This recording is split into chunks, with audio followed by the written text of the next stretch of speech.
Ang kwento ni Tomby. Ang kwentong ito ay hango sa totoong buhay.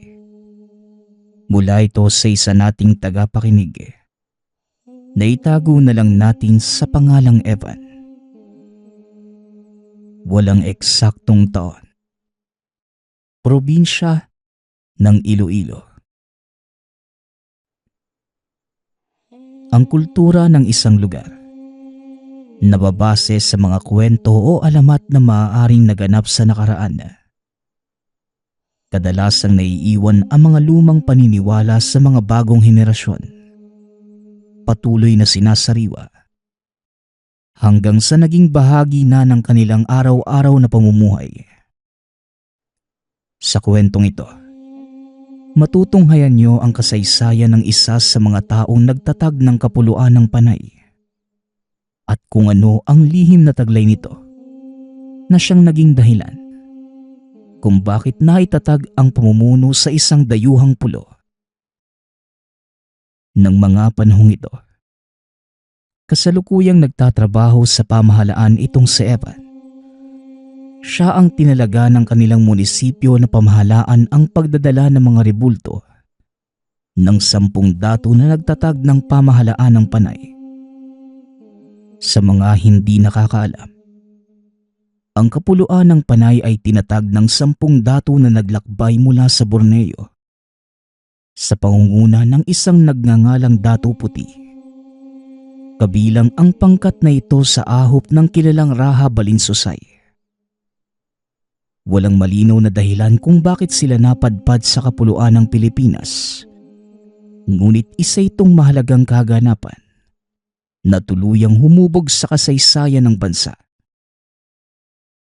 Evan, mabuti naman at maaga kang nakarating. Balita ko, ngayon daw dadaong yung barko na magdadala ng mga rebulto na pinagawa. Wika ni Eliseo. Oo nga pare. Kagabi pa ako kinukulit ni boss tungkol dyan. Kaninong umaga, tawag niya ang gumising sa akin. Ay nako, hindi talaga matulog yung si boss pagdating sa mga ganyang bagay. Tugon ni Eliseo. Kasalukuyang naghahanda ang dalawa para pumunta sa probinsya ng Antique. Dahil doon nila sasalubungin ang 10 rebulto ng mga dato. Hindi ko malaman kung ano nga bang meron sa mga rebultong yon at natataranta ng ganun si boss. Muling wika ni Eliseo. Napadungaw sa bintana si Evan. Nakita ang sasakyan ng amo. Isa itong mayamang negosyante at kasalukuyang sekretaryo ng kagawaran ng turismo ng probinsya. Mabuti naman at naabutan ko kayong dalawa dito. Evan, gusto kitang makausap ng sarilinan tungkol sa pakay ninyo sa Antique. Napalingon si Evan sa kaibigan at kumindat. Mauuna na ako sa sasakyan pare. Doon na lang kita antayin. Wika ni Eliseo. Pagkalis nito, hindi na nagsayang pa ng oras si Martin. Evan, may ipapagawa ako sa iyo. Mahalaga ito para sa pamilya ko at ipagkakatiwala ko sa iyo ang aming sikreto. Wika ni Martin. Walang problema boss. Ano po ba ang gusto niyong ipagawa sa akin? Tanong ng binata. Kaunting kaalaman. Maliban sa nagtatrabaho sa munisipyo itong si Evan, tauhan din siya ni Martin sa negosyo nitong pagbili at pagbebenta ng mga antigong kagamitan. May tauhan ako mula Borneo na naglagay ng mahalagang gamit sa kamay ng isa sa mga dato. Hanapin mo ang rebulto ni Dato Marikudo at kunin mo sa kamay nito ang isang maliit na itim na supot. Wika ni Martin. Ano po bang laman ng supot na yung boss? Tanong ng binata. Saka ko na lamang sasabihin sa iyo.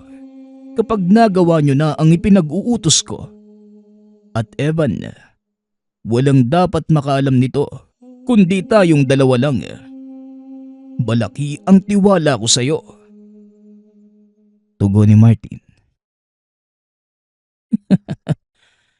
Masyado ka namang seryoso, boss. Huwag kang mag-alala. Ako nang bahala doon. Sige po, lalakad na kami. Wika ni Evan. At habang nasa biyahe, tinanong ni Eliseo ang kaibigan kung ano ang pinag-usapan ng mga ito. Paglabas niya ng opisina. Ano naman ang pinapagawa sa'yo ni boss? Tanong ni Eliseo. Ay naku pare, kagaya pa rin ng dati. May sikretong transaksyon na naman ang amo natin. Mamaya mo malalaman. Sa ngayon, iidlip na muna ako ha. Mahaba-habang biyahe pa to eh. Tugon ni Evan.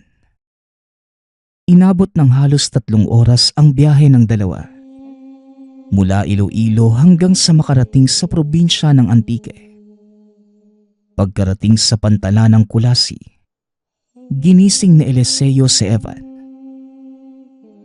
Hoy Evan, nandito na tayo. Gumising ka na dyan. Ayusin mo ang sarili mo. Nag-aantay na pala ang mga katransaksyon ni boss. Wika ni Eliseo. Dali-dali namang bumangon ang binata. Inayos ang sarili at pagbaba ng sasakyan.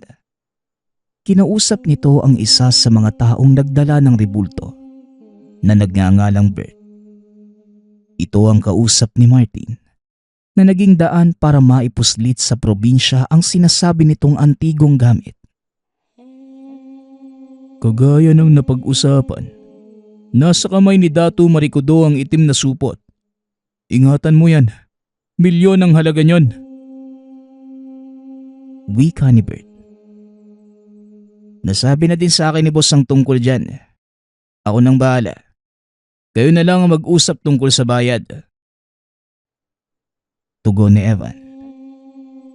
Matapos makipag-usap kagad ng sinagawa ni Evan ang inuutos sa kanya ng amo. Matagumpay nitong nakuha ang sinasabing itim na supot. Nakabalot ito sa plastik.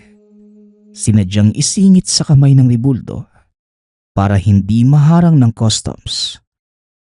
Hindi rin binuksan ni Evan ang supot. Ngunit ang ipinagtataka ng binata kung bakit sa kamay ni Datu Maricodo nilagay ang bagay na yon. Mabuti naman at walang naging problema. Salamat Evan. Kahit kailan talaga, palagi kang maaasahan. Wika ni Martin. Oo nga boss eh. Buti na lang madaling kausap yung Bert. Alam na yung gagawin eh. Tugon ni Evan. Matagal nang tauhan ni Martin si Bert. Nakabase ito sa Borneo. Nagsisilbing tagahanap ng mga antigong binibili ni Martin.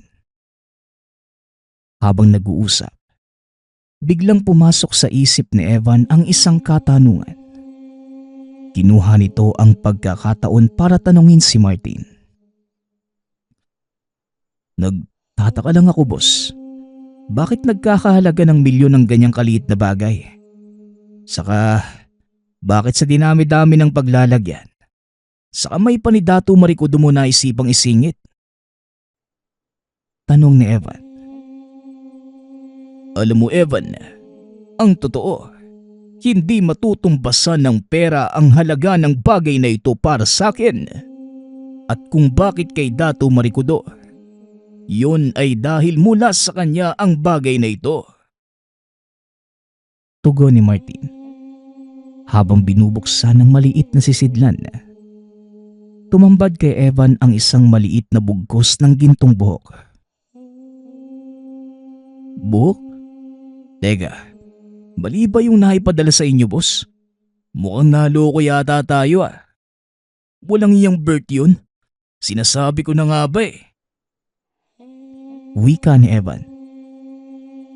Hindi Evan. Tama ang pinadala ni Bert. Ito nga mismo ang pinapahanap ko sa kanya. ang buhok ng isang maharlikang tigbalang. Tugon ni Martin.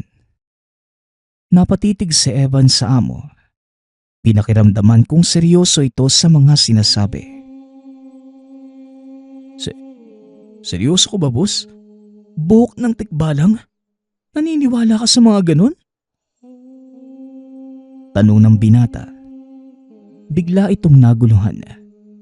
Sa isip-isip ni Eva, nasisiraan na ng ulo ang amo. Oo, Evan. Seryoso ako. Hindi naman ako gagastos ng milyon kung alam kong wala itong kwenta. At hindi lang ito basta antigo. Bakit hindi mo patunayan sa iyong sarili? Tugon ni Martin. Sabay abot ng buhok kay Evan. At nang dumampi ang buhok ng tikbalang sa kamay ng binata, tila nakaramdam ito na matinding panghihina hanggang sa tuluyang makatulog. Nagising ang binata sa isang hindi pamilyar na lugar. Nasa tabi ito ng dalampasigan. Dali-daling bumangon ang binata at nakitang mag-isa na lamang siya sa lugar. Nagpa siya itong maglakad upang maghanap ng mga taong mapagtatanungan. Napakalayo na ng nilakad ng binata, ngunit wala pa din siyang nakikitang kabahayan. Ilang sandali pa nakarinig ito ng huni na tila nagmumula sa malalaking tambol. Sinundan ito ng ugong na mula naman sa mga tambuli. Napatingin sa Evan sa dalampasigan. Nakita ang malaking pangkat ng mga bangkang delayag. Isa-isa itong dumaong sa dalampasigan at bumaba ang mga sakay. Lumapit ang binata sa pinagdaungan upang makita ng malapitan ng pangyayari. Nanlaki ang mga mata ni Evan dahil ang kasuotan ng mga ito, kagaya ng mga sinaunang Pilipino, bago pa man dumating ang mga Espanyol. Iniikot ng binata ang tingin sa paligid. Napagtanto na nasa lugar siya kung saan walang katao-tao. Napakakapal din ng kagubatan at walang makikitang kabahayan. Pinili ng binatang lumapit sa mga kakadaong pa lamang na mga tao. Laking gulat niya nang biglang paluhurin ng isa sa mga naroon. Dalawang matatalas na sibat ang nakatutok sa likod habang nakaluhod sa buhangin. Nag-uusap ang mga ito sa hindi maintindihang salita.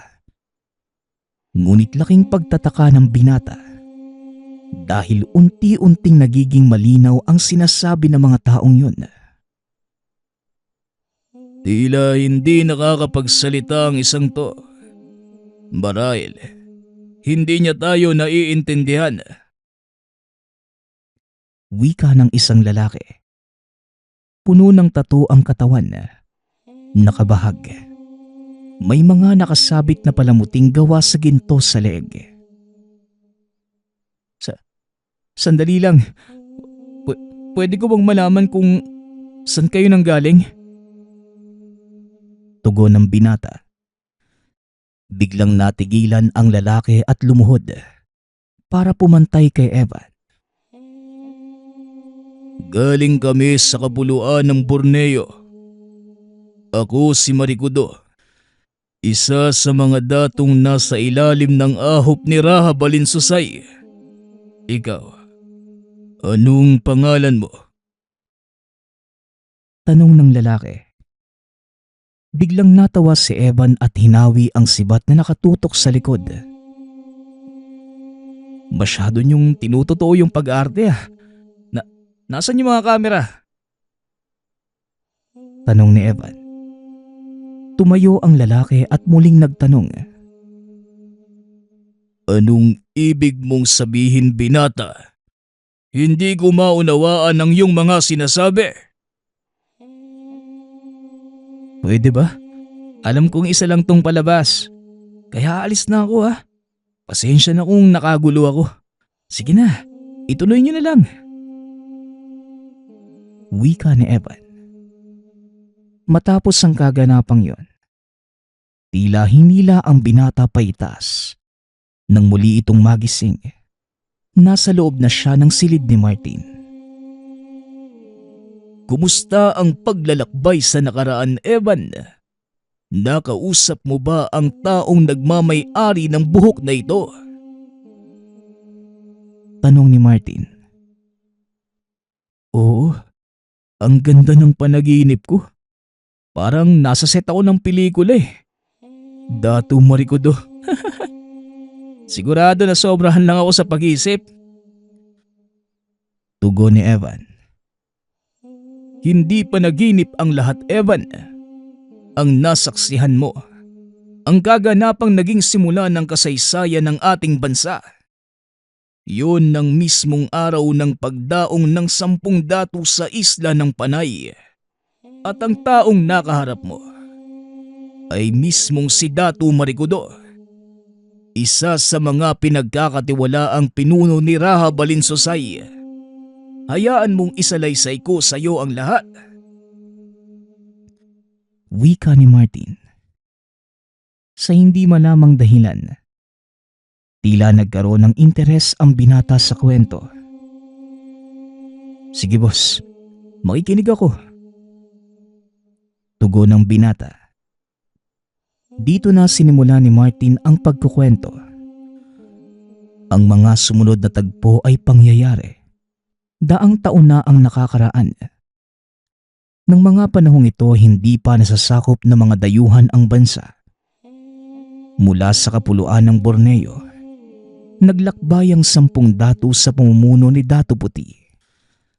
Sa ilalim ng kautusan ng nooy pinuno ng Borneo na si Raha Balinsosay. Narating na mga ito ang kapuluan.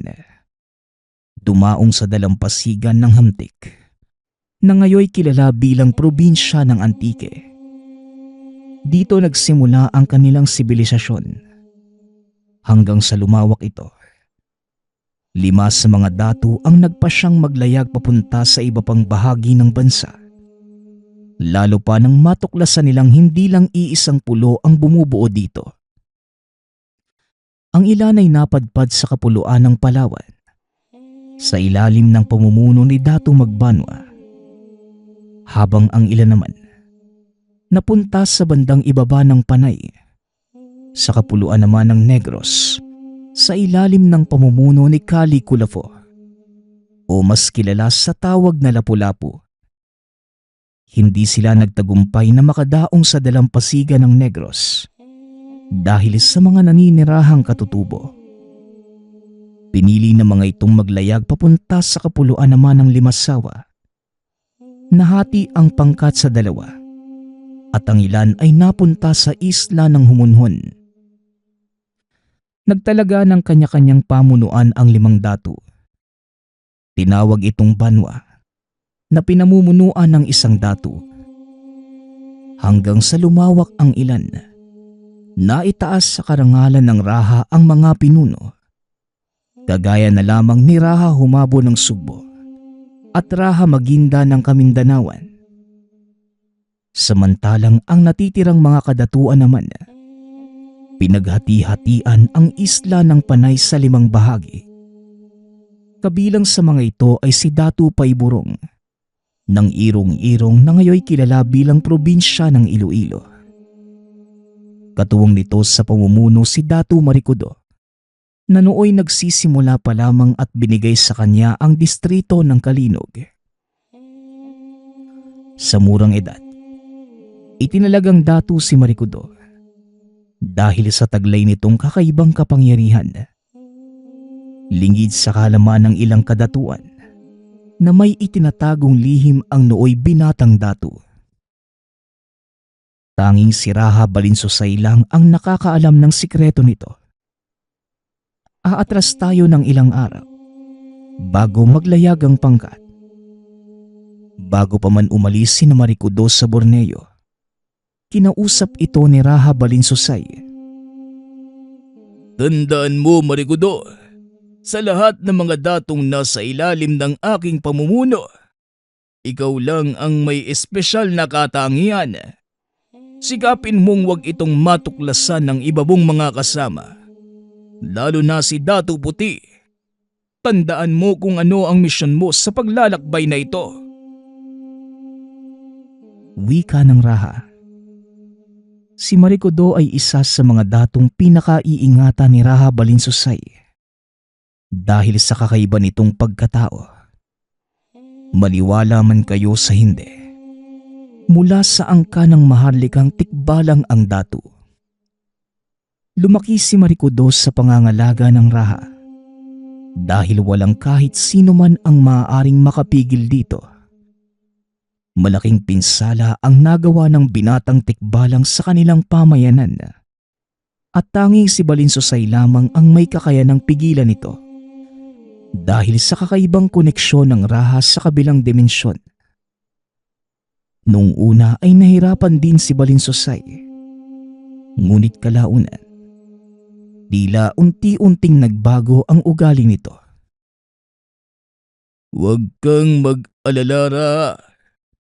Alam ko ang gagawin ko. Isa pa, ibinaon ko na sa nakaraan ang masamang gawi. Sisiguraduhin ko sa inyo na walang mangyayaring masama sa mga kasamahan kong Datu. Papangalagaan ko silang lahat gamit ang sarili kong buhay. Tugon ni Marikodo. Matapos ang pag-uusap na yon, kagad nang tumulak ang pangkat. 10 malalaking balangay na lulan ang 10 Datu, maging ang kanilang mga pamilya. Inabot na mahigit 10 araw ang kanilang paglalakbay. Nagawa naman nilang makarating sa kapuluan ng ligtas. Ibaba ang lahat ng mga kagamitan, simula ng pagtatayo ng mga pansamantalang tahanan. Magpapalipas tayo ng ilang araw sa dalampasigang ito habang minamatyaga ng paligid. Utos ni Datu Marikodo sa mga kawal. Maring binilin sa akin ng Raha na huwag kitang maiwawaglit sa aking paningin. Kaya mas makakabuting sumama ka sa akin, kayo ng iyong pamilya. Nauunawaan ko, Datu Payburong. Yun din ang sinabi sa akin ng Raha. Kung ganun, malinaw na ang lahat. Sige na't magpahinga na muna kayo. Ako na magpapadala ng mga kawal para maglibot sa paligid. Pag-uusap ng dalawa. Sa lahat ng Datu, si Payburong ang pinakamaliit sa binata. Dahil maliban kay Raha Balinsusay, ito lamang ang nakakaalam ng totoong katauhan ni Marikodo. Hapon na makadaong sila sa dalampasigan. Napakapayapa ng paligid. Ngunit lingid sa kaalaman ng mga ito ang panganib na dulot ng paglubog ng araw. Masayang nag-uusap ang mga Datu nang bigla silang makarinig ng mga alulong ng hayop. Nung una, hindi ito pinapansin ng pangkat. Ngunit kalaunan, nakarinig sila ng mga sigaw ng taong tila nilalapa ng kung anong mga nilalang. Dali-daling tumayo si Marikodo. Dinampot ang kampilan. Saan ka pupunta, Marikodo? Kailangan kong tignan kung ano ang nangyayari. Tugon ni Marikodo. Wala nang pagdadalawang isip na tumakbo papunta sa pinanggalingan ng ingay. Hindi ito kalayuan sa kanilang kinaroroonan. Tumambad sa binata ang 4 na nilalang na pinagtutulungang kainin ng isa sa mga kasamahan nila sa paglalakbay. Nang mapansin ng mga nilalang ang binata, huminto ang mga ito sa kanilang ginagawa. Sinugod si Datu Marikodo. Hindi alam ng binata kung anong uri ng mga nilalang ang kalaban. Ngunit wala itong pakialam. Sinalubong ng binata ang mga kalaban at gamit ang kampilan, sinubukan niya itong pigilan. Sa kasamaang palad, hindi tumatalab ang atake ng binata. Anong uri ng halimaw ang mga ito? Bakit hindi sila tinatablan ng sandata? Tanong ni Marikudo sa sarili. Laking gulat nito nang biglang tumayo ang isa sa mga nilalang at nagsalita.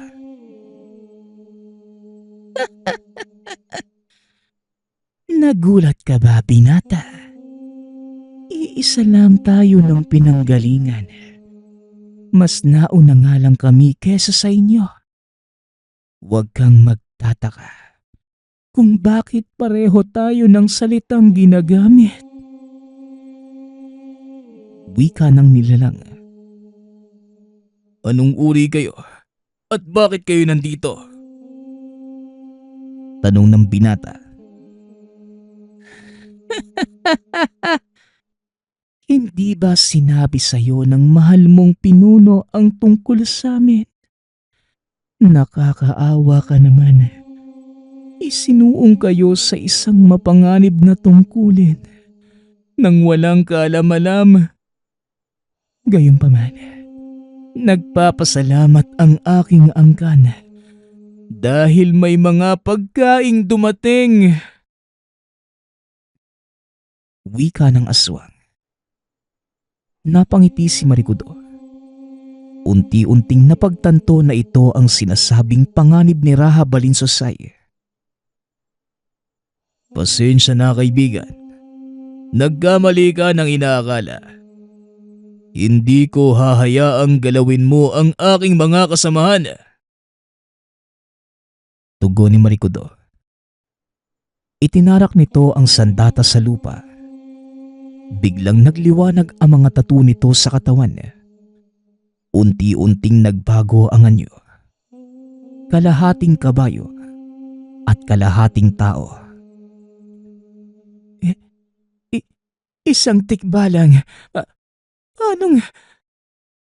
Hindi na nagawang tapusin ng nilalang ang sasabihin. Dahil biglang naglaho mula sa kinatatayuan si Marikudo. Nagulat na lamang ang mga kalaban dahil sakal-sakal na ng binata ang dalawa sa kanila. Oo, tama ka. Isang akong tikbalang at pagsisisihan mo ang pagpatay sa mga kasamahan ko. Tugon ng binata.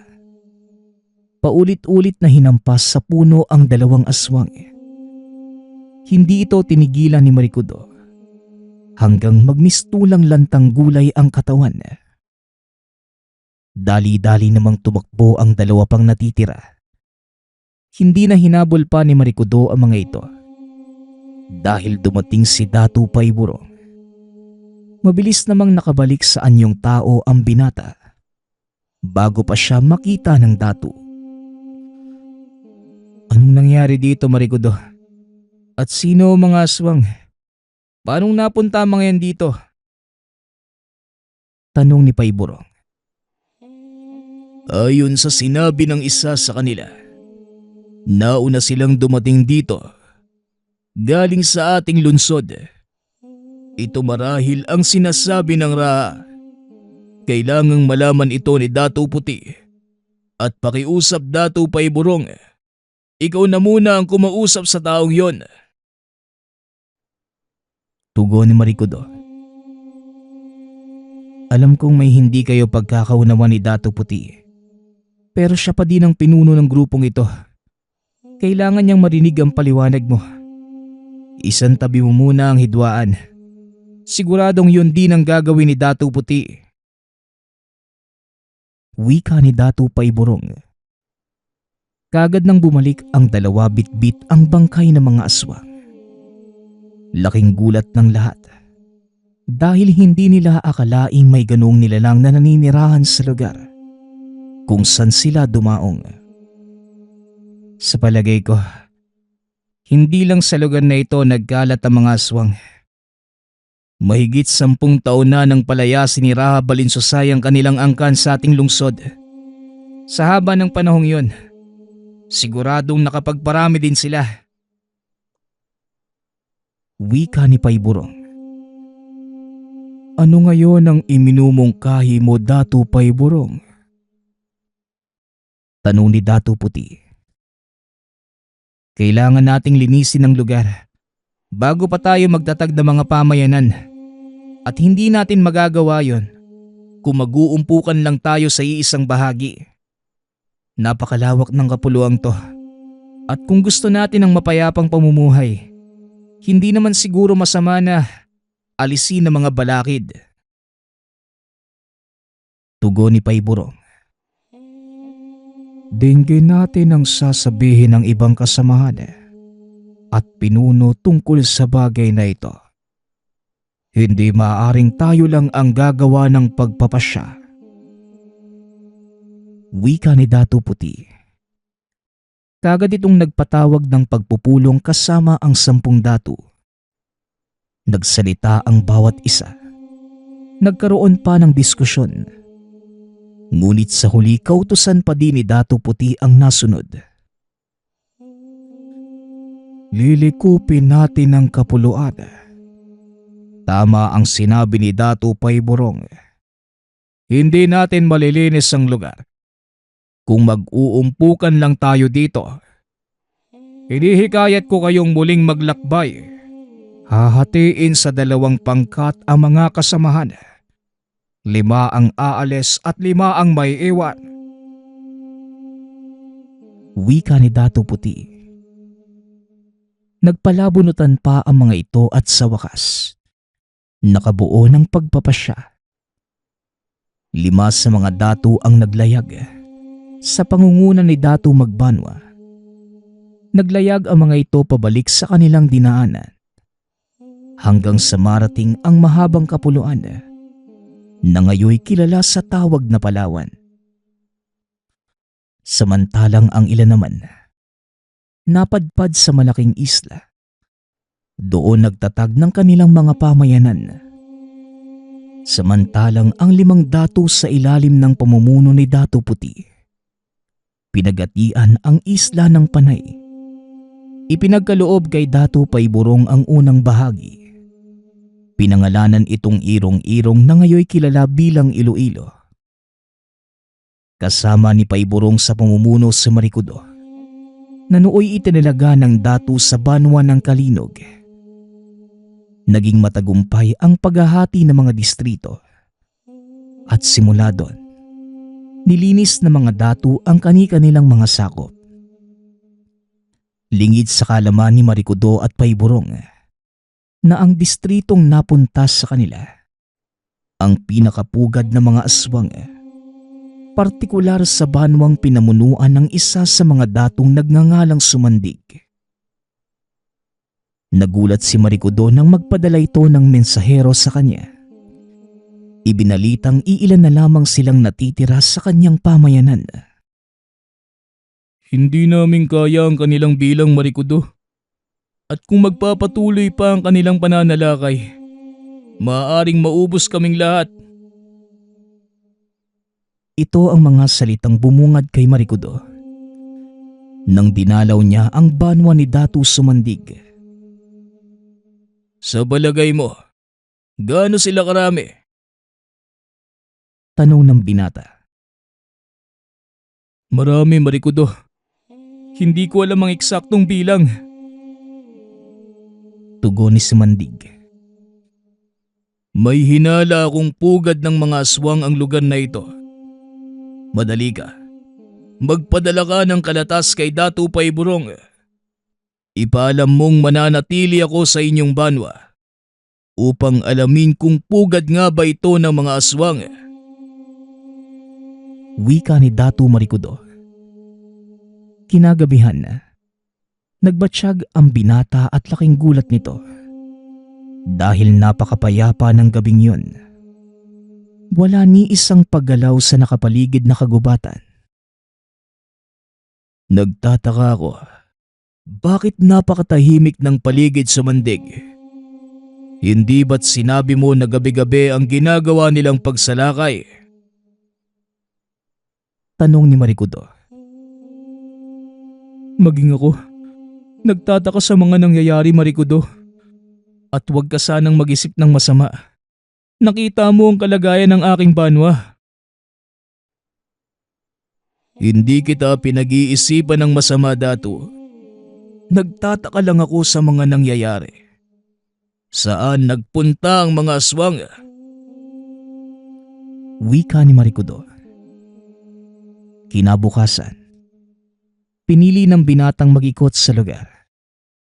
Wala ni isa sa mga tauhan ni Sumandig ang sumama dahil sa takot nilang baka sumalakay ang kalaban.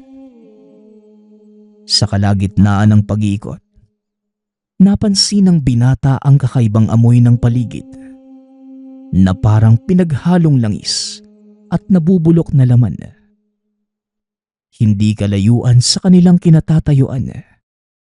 Isang pamayanan ang natanaw ng kawal ni Marikudo. Kaagad nila itong pinuntahan. Ngunit ang mga nakatira doon ay mga katutubong maitim ang kulay ng balat at kulot ang buhok. Hindi sila ang hinahanap natin. Sa palagay ko, mga katutubo sila sa lugar na ito. Wala kayong gagalawin sa kanila. Hayaan niyong mamuhay ang mga yan ng matiwasay. Tandaan niyo, tayo ang dumayo sa kanilang lupain. Tayo ang dapat magpakumbaba. Wika ni Marikudo. At dahil walang anumang bakas na natagpuan, nagpasya ang mga itong bumalik sa ahop ni Sumandig. Anong nangyari sa iyong pag-iikot? Tanong nito. Wala kaming nakitang bakas na mga aswang sa paligid. Maliban na lang sa isang pamayanan ng mga maiitim na tao. Nasa hula ko, mga katutubo sa lugar na ito. Tugon ni Marikudo. Nakita na din namin sila. At alam kong hindi ang mga katutubong yon ang sumasalakay sa amin. Hindi namin nagawang makipag-usap dahil ibang lengguwahe ang kanilang ginagamit. Kung gayon, wala tayong gagawin sa mga katutubo. Tandaan mo, Datu Sumandig, tayo ang dayuhan sa lupaing ito. Wika ni Marikudo. Nagpatuloy ang kanilang pagmamatiyag hanggang sa natagpuan ng binata ang kanilang hinahanap. Ngunit hindi na ito sakop ng banwa ni Sumandig.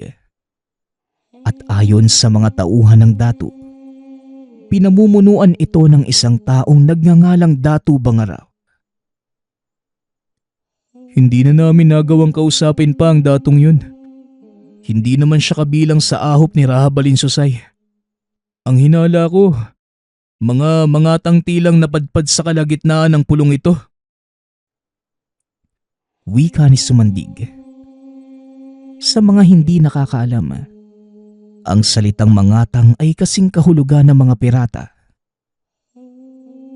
Mas lalong malaki ang dahilan para kausapin sila. Halos kalapit lang ng inyong banwa ang kanyang nasasakupan. At sa palagay ko, may nalalaman sila sa pagsalakay na nagaganap sa inyo. Tama ang sinabi mo, Marikudo. Pero babalaan kita. Hindi natin alam ang takbo ng isip ng datong yun. Sa oras na pumasok ka sa kanyang banwa at nagkaroon ng kaguluhan, maaaring hindi na kayo makalabas ng buhay. Wika ni Sumandig.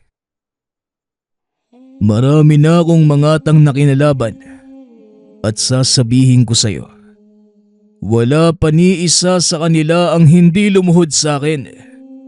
Anong pinagkaiba ng mga ito? Tugon ni Marikudo.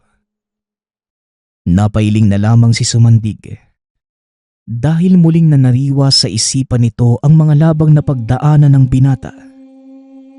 Lalo pa nang talunin nito ang mga piratang puti ang balat. Matapos ang pag-uusap na yun, pinuntahan ni Marikudo ang nasabing banwa upang makipag-usap. Ngunit bago pa man sila makarating sa hangganan, hinarang na ang mga ito ng kawal. Hindi kayo maaaring pumasok sa banwang ito. nang walang pahintulot mula sa aming dato. Wika ng isa sa mga kawal. Kung ganun, dalhin mo kami sa inyong dato. Tugon ni Marikudo. Tinanggal nito ang kanyang kampilan. Iniabot sa kawal. Kagad naman itong pumayag at pagdating sa loob ng banwa, muling naamoy ni Marikudo ang masangsang na amoy ng pinaghalong langis at nabubulok na laman. Dumako ang pangkat sa isang malaking tahanan, nagawa sa nipa at matitigas na kahoy. Doon ay hinarap sila ng isang lalaking may mahabang buhok. Ang lakas naman ng loob niyong pumasok sa aking banwa nang walang sandata. Pinahanga mo ako, binata. Ano ang may paglilingkod ko sa inyo? Tanong ng dato. Ako nga pala si Marikudo, mula sa ahop ni Balinsusay. Maaari ko bang malaman kung saang ahop ka nagmula? Tugon ng binata.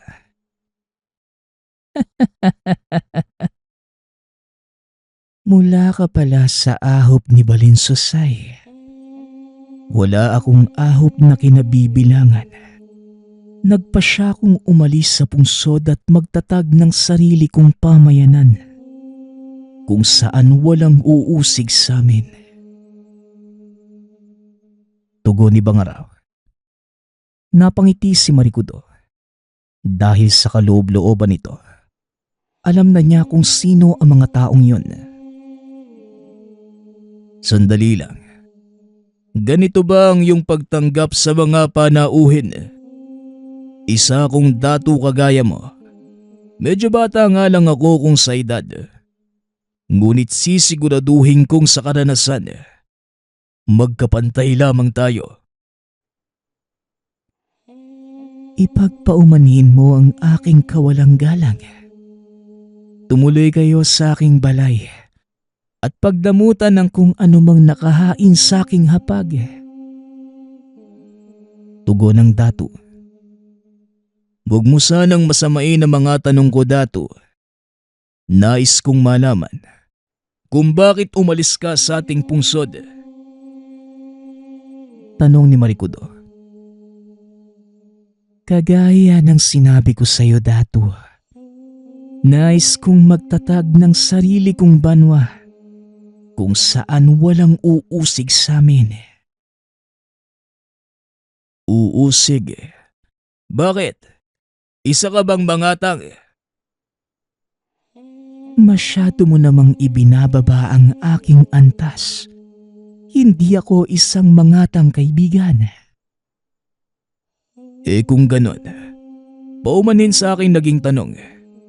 Hindi na kami magtatagal.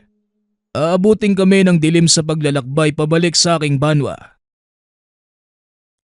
Wika ni Marikudo. Nagpa siya itong umalis dahil inaalala ng binata ang kanyang mga tauhan. Nasa pugad sila ng kalaban at hindi niya hawak ang sitwasyon. Kung gayon, hanggang sa muling pagkikita, kaibigan, mag-iingat kayo sa inyong paglalakbay. Tugon ni Bangaraw. Kagad nang umalis si Marikudo sa lugar. Pagkarating sa banwa ni Sumandig, pinaalam nito ang nangyari. Kung gayon, bakit hindi mo pa siya tinapos? Hindi ako basta-bastang kikilos. Nasa gitna kami ng pugad ng mga kalaban at ayokong ibuwis ang buhay ng aking mga tauhan. Ano ngayon ang binabalak mo? Mag-isa akong sasalakay. Walang ibang sasama. Kawal, tunguhin mo ang banwa ni Dato Paiburong at ipaalam ang aking plano.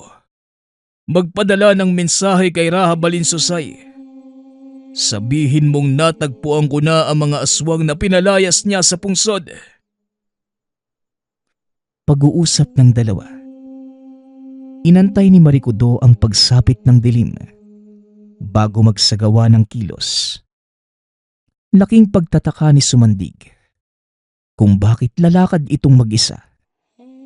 Gayong kilala naman ang kanyang mga kawal bilang pinakamabangis na mandirigma. Bakit hindi mo isama ang iyong mga kawal? Masyadong mapanganib ang sumalakay na mag-isa. Mas mabuti kung mag-isa akong kikilos dahil malaya akong magagawa ang mga hakbang na nasa isip ko. Manatili lang kayo sa lugar na ito dahil sa oras na may sumunod sa akin, ako mismo ang pupugot ng ulo nyo. Panta ni Marikudo. Matapos makipag-usap ay kagad nang umalis ang binatang datu. Pagkarating nito sa kalagitnaan ng gubat, nagpa siya itong magbagong anyo. At dahil sa taglay na bilis, kagad nitong narating ang banwa ni Datu Bangaraw. Panandalian itong nagmatiyag sa paligid upang matansya ang gagawing pag-atake. Hanggang sa nakakuha ito ng magandang tiyempo. Walang pagdadalawang isip na sinugod ng datong tikbalang ang banwa. Nalabis namang ikinagulat ng mga naroon. Maging si Datu Bangaraw, na nooy mahimbing na ang pagkakatulog. Nagulantang sa ingay na lika ng kanyang mga tauhan. Anong kaguluhan ito? Sino ang nangahas na sumalakay sa aking banwa? Tanong ng Datu nang makita nitong nakahandusay na sa lupa ang kanyang mga tauhan. Ang ilan sa mga natitirang buhay nagtipon-tipon habang nakahanda sa kung anumang sasalakay sa kanila. Nakita ng Datu ang takot sa mga ito. Napagtantong hindi basta-bastang kalaban ang kanyang kinakaharap. Ang malaki mong pagkakamali, Bangaraw. Nakuha mong salakayin ang mga kasamahan ko sa mismong araw ng pagdating namin. At ngayon, pagbabayaran mo ang kamuntikang pagkaubos ng sakop ni Dato Sumandig.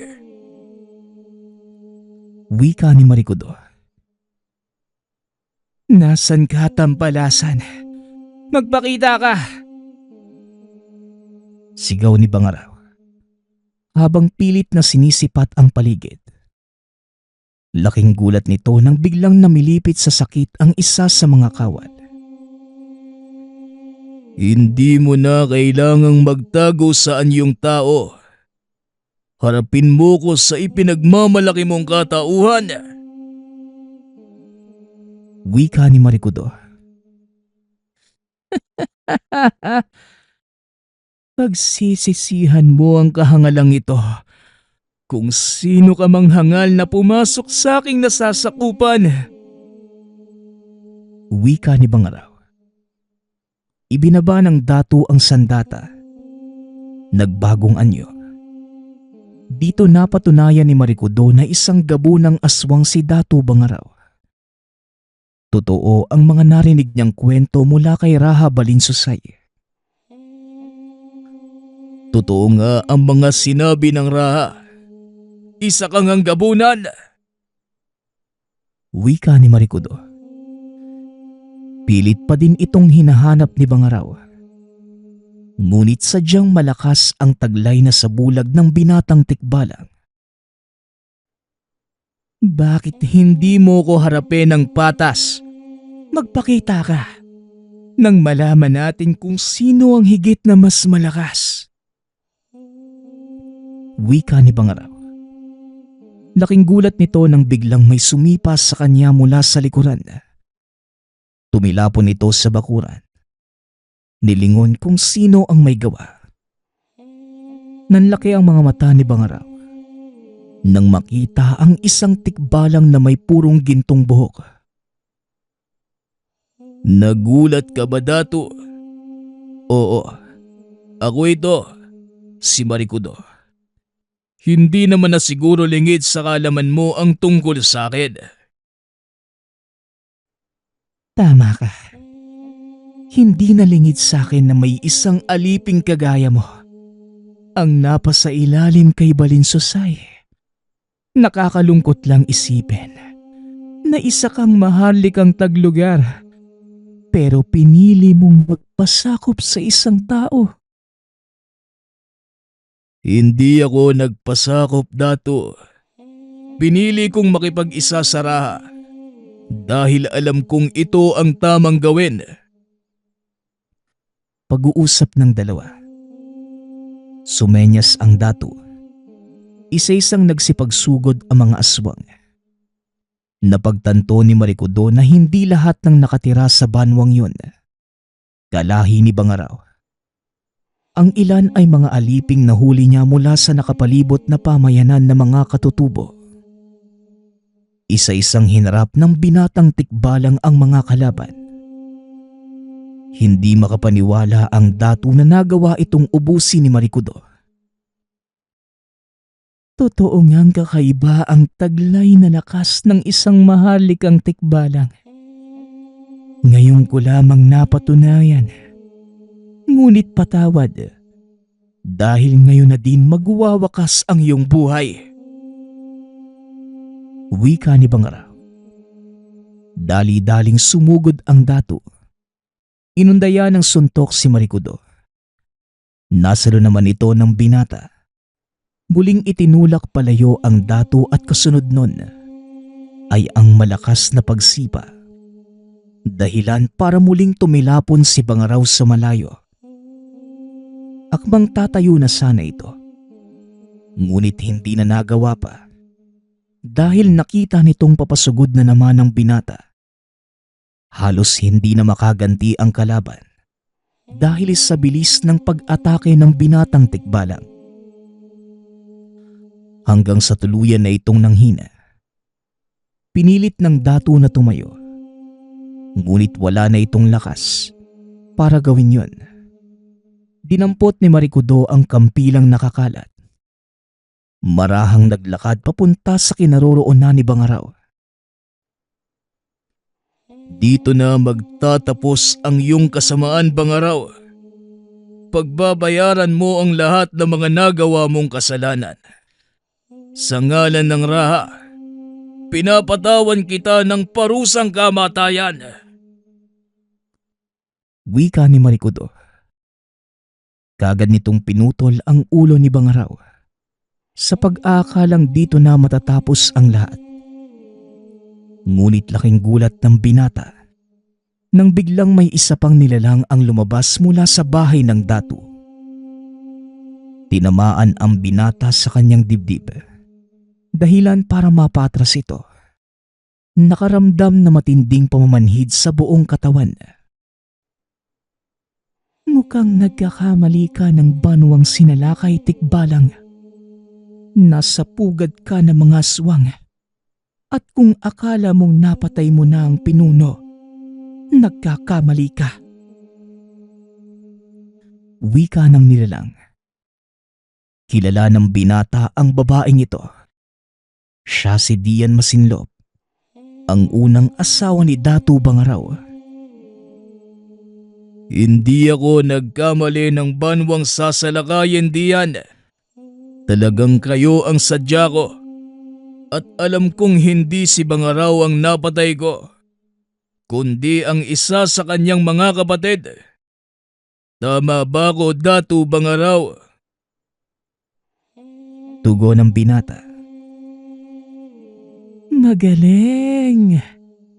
Napakalakas talaga ng pang-amoy mo, tikbalang. Oo, tama ka. Napatay mo nga ang walang silbi kong kapatid. At nagpapasalamat akong ginaya niya ang aking anyo.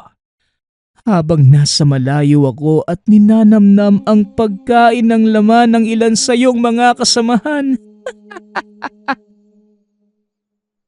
Wika ni Dato Bangaraw. Nagulat si Dato Marikudo sa sinabi nito. Naalala ang banwa ni Dato Sumandig. Anong ginawa mo sa sakop ni Sumandig?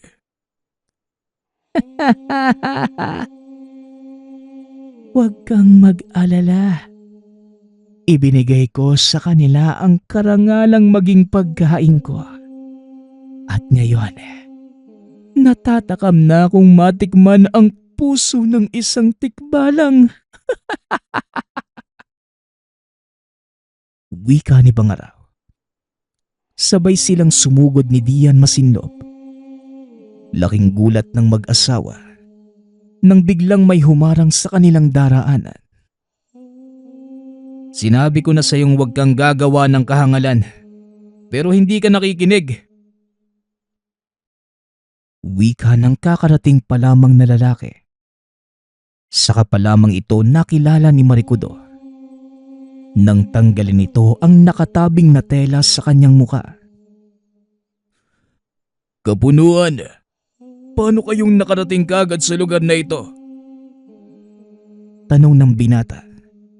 Nang mapagtanto na si Raha Balinsosay ang kanyang kaharap. Mamaya ka na magtanong. Kailangan ko ng tulong dito. Tugon ng Raha. Dali-dali namang sumugod ang binata.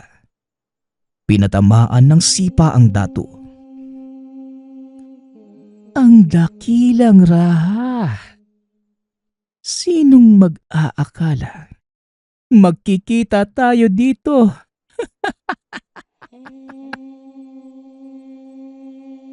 Nagagawa mo pang tumawa sa kabila ng katotohanang nasa bingit ka na ng kamatayan. Hanga din ako sa iyo, Bangaraw. Tugon ng Raha. Binunot nito ang isa pang kampilang nakasabit sa likuran. Kilala si Balinsosay dahil sa taglay nitong pisikal na lakas at bilis sa pakikipaglaban. Ngunit lingid sa kalaman ng lahat na bukod sa pisikal na lakas ay may kapangyarihang nagmula sa kailaliman ang Raha. Biglang sumugod ang mag-asawa. Napailing na lamang si Balinsosay. Talagang kayo ang naguhukay ng sarili niyong libingan. Wika nito. Sabay din silang sumugod ni Marikudo. Umalingaungaw sa paligid ang malakas na halinghing ng tikbalang at walang kahirap-hirap na nagapi ang dalawang aswang. Ano na ngayon ang gagawin natin sa kanila, Kapunuan? Tanong ni Marikudo. Ilagay mo si Bangaraw sa isang malaking tapayan. Siguruhing hindi na ito makakawala pa. Dahil kahit ilang beses pa natin siyang patayin, patuloy lang mabubuhay ang halimaw na yan. Tugon ng Raha.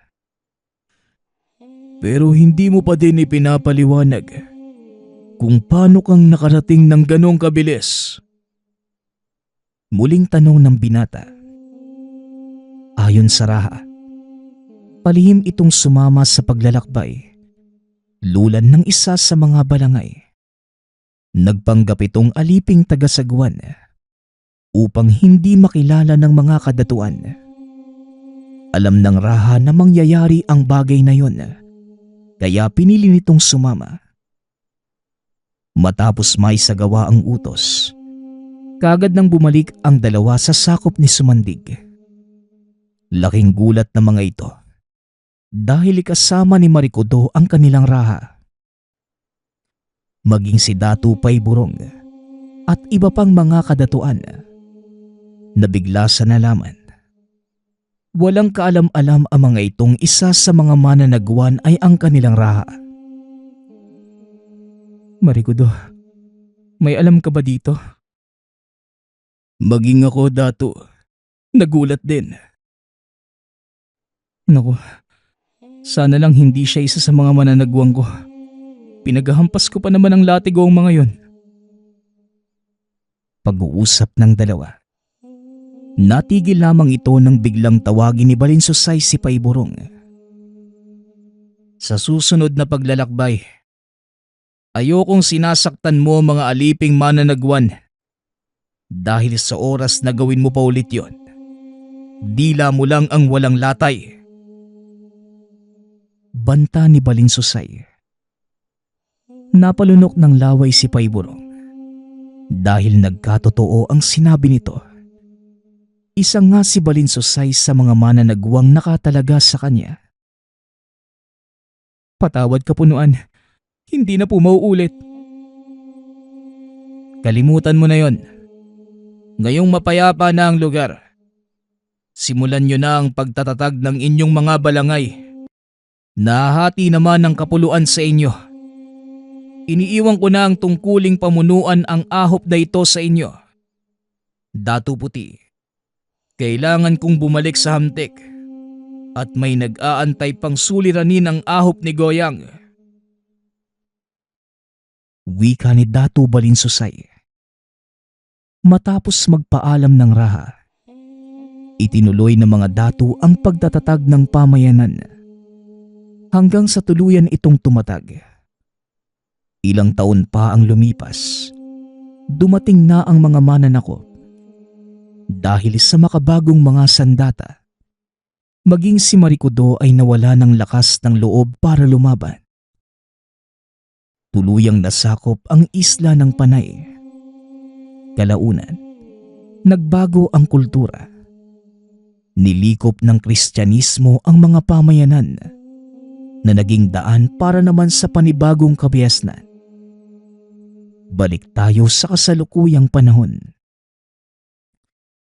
Nagising si Eva na nakasubsob sa mesa. Hawak-hawak pa din ito ang buhok ng tikbala. Samantalang si Marty naman, nakatayo sa harap ng malaking bintana. Napalingon ito nang maramdamang gising na si Evan. At nang humarap si Martin, unti-unti nitong napagtanto, nakamukha ni Marikudo ang amo. Sandali lang, boss. Kamukha mo si Datu Marikudo. Wika ni Evan. Kagaya ng sinabi ko sa iyo, Evan, mula ako sa kanyang angkan. Ngayon alam mo na ang dahilan kung bakit ako gumagastos ng ganong kalaking pera. Gusto kong ipunin ang lahat ng mga pag-aari ng aking ninuno. Tugon ni Martin. Nang mga sandaling yon, hindi lang hiwaga ng buhay ang natuklasan ni Evan. Nalaman din ito ang nakatagong kasaysayan ng 10 datu. Halos hindi makapaniwala ang binatang mararanasan niya ang karangalang makilala ang isa sa mga kaanak ni Marikudo. Ngunit dahil sa pakiusap ni Martin, itinago ng binata ang katotohanan.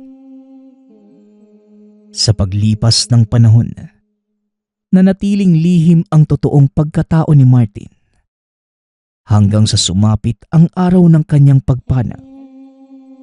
Si Evan ang nag-ingat ng lahat ng mga kagamitang naipon nito, nakatago sa isang ligtas na lugar. Sayang naman at maagang pumanaw si Boss Martin. Ang dami pa naman nating mga proyekto. Wika ni Eliseo. Ayos lang pare. Alam mo namang may katandaan na din si boss eh.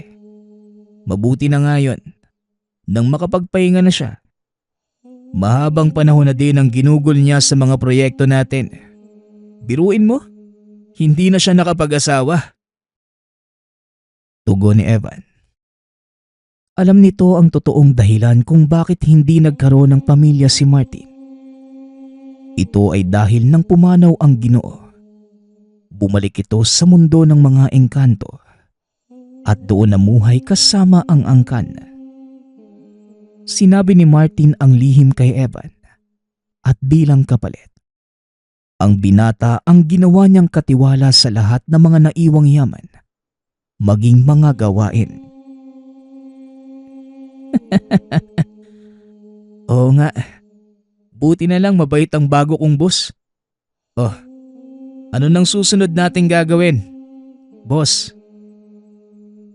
Tanong ni Eliseo. Gusto kong tuklasin kung ano ang totoong nangyari kay Raha Maginda. Ano, sasama ka ba sa akin? Tugon ni Evan. Dahil sa perang iniwan ni Martin, nagawang ipagpatuloy ng binata ang pag-iipon ng mahalagang piraso ng kasaysayan. Ito ang naging adikain ni Evan na ipinangako niya kay Martin bago pa ito bumalik sa kabilang dimensyon. Ipagpatuloy mo ang pagtuklas sa hiwaga ng ating kasaysayan, Evan. Ikaw sa lahat ng mga nakilala ko ang kinakikitaan ko ng kakaibang interes. At alam kong hindi mo bibiguin ang matagal ko ng pangarap. Wika ni Martin. Pinili nitong si Evan ang magpatuloy ng nasimulan dahil masyado ng matagal ang inilagi niya sa mundo ng mga tao. Halos hindi na nito nasubaybayan ang paglaki ng mga anak. Kaya naman, minabuti na lamang ni Martin ang pumirme sa kanyang mundo. Minsan dumadalaw ito kay Evan, ngunit hindi rin nagtatagal. Malaki ang pasasalamat ng binata dahil nagkaroon siya ng pagkakataong gawin ang mga nakahiligan. Ito ay ang maglakbay sa iba't ibang dako ng bansa. Sa tulong ni Martin ay mas marami pang natuklasan ng binata, lalo na sa totoong nangyari sa kasaysayan ng bansa. Tinatanaw niya itong malaking utang na loob kay Martin na isang maharlikang tikbalang. Nagpapasalamat nga pala ako sa nagpadala ng ating kwento. Naway nagustuhan niyo ang inyong napakinggan. Nagpapasalamat din ako sa lahat ng patuloy na nakikinig at sumusuporta sa ating channel. Naway patuloy niyong suportahan at pakinggan ang ating mga kwento. Hanggang sa muling pakikinig. Paalam.